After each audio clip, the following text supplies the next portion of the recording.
Hello friends, ഇന്ന് നമ്മളൊരു നെത്തോലി തോരൻ വയ്ക്കാൻ പോവുകയാണ്. അതിന് ചേർക്കേണ്ട ഇൻഗ്രീഡിയൻസ് എന്തെല്ലാമാണെന്ന് നോക്കാം. തേങ്ങ, പച്ചമുളക് അരിഞ്ഞത്, ഇഞ്ചി ചെറുതായിട്ട് അരിഞ്ഞത്, ചെറിയ ഉള്ളി അരിഞ്ഞത്, പിന്നെ നമ്മൾ വാളംപുളിയുടെ പഴുത്ത പുളിയാണിത്. പഴുത്ത വാളംപുളി മാങ്ങ അരിഞ്ഞ് ചേർക്കുന്നത് പോലെ നമുക്ക് ചെറുതായിട്ട് അരിഞ്ഞത് അത്, പിന്നെ മഞ്ഞൾപ്പൊടി, ഉപ്പ്, പിന്നെ കറിവേപ്പില. ഇതെല്ലാം കൂടെ നമുക്ക് ഒന്നിച്ച് മിക്സ് ചേർത്ത് ഒന്ന് ഞെരടിയെടുക്കാം. ഞെരടിയെടുത്തതിന് ശേഷം നമുക്ക്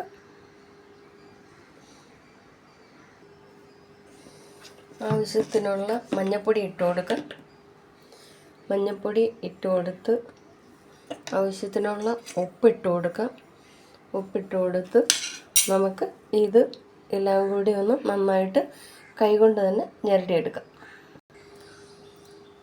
നമ്മളിതെല്ലാം കൂടെ ഒന്ന് ഞെരടി എടുത്തതിന് ശേഷം കുറച്ച് കറിവേപ്പിലയും കൂടി ഇട്ടിട്ട് ഇതിനകത്ത് ഞെരടിയിട്ട് നമ്മുടെ അരിഞ്ഞു വെച്ചിരിക്കുന്ന കുടംപുളിയുടെ പീസ്, പച്ചപ്പുളിയാണ് കേട്ടോ, അതും കൂടെ ഇട്ട് ഇതിൻ്റെ കൂടെ മിക്സ് ചെയ്തിട്ട് നമുക്ക് ഈ മീനകത്തോട് വെട്ടി ക്ലീൻ ചെയ്ത് വെച്ചിരിക്കുന്ന മീനകത്തോട്ട് ഇട്ട് കൊടുക്കാം. ഇട്ട് കൊടുത്ത് അതിന് ആവശ്യം വേകാനുള്ള കുറച്ച് വെള്ളവും കൂടി ഇതിനകത്ത് ഈ പാത്രത്തിനകത്ത് ഒഴിച്ച് നമുക്ക് ഇതിനകത്തോട്ട് ഒഴിച്ചു കൊടുക്കാം. ഒഴിച്ചു കൊടുത്തതിന് ശേഷം നമുക്ക് ഇത് അടുപ്പിൽ വെച്ചിട്ട് അടച്ച് വെച്ചിട്ട് വേവിക്കാം. ഇത് ആദ്യം ഒന്ന് ഇളക്കി കൊടുക്കാം. എല്ലാം കൂടെ നമ്മുടെ കൈ കൊണ്ട് തന്നെ ഒന്ന് ഇളക്കി മിക്സ് ചെയ്ത് കൊടുക്കാം.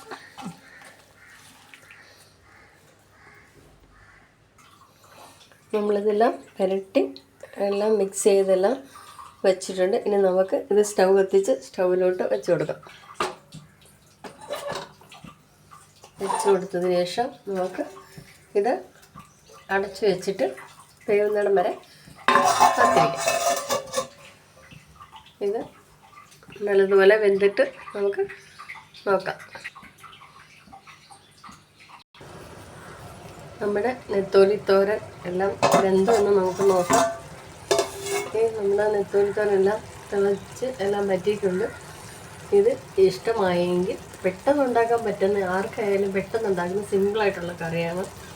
അപ്പോൾ ഇത് ഇഷ്ടമായെങ്കിൽ സബ് ചെയ്യുക, ഷെയർ ചെയ്യുക, സബ്സ്ക്രൈബ് ചെയ്യുക, കമൻറ്റ് ചെയ്യുക. Thank you.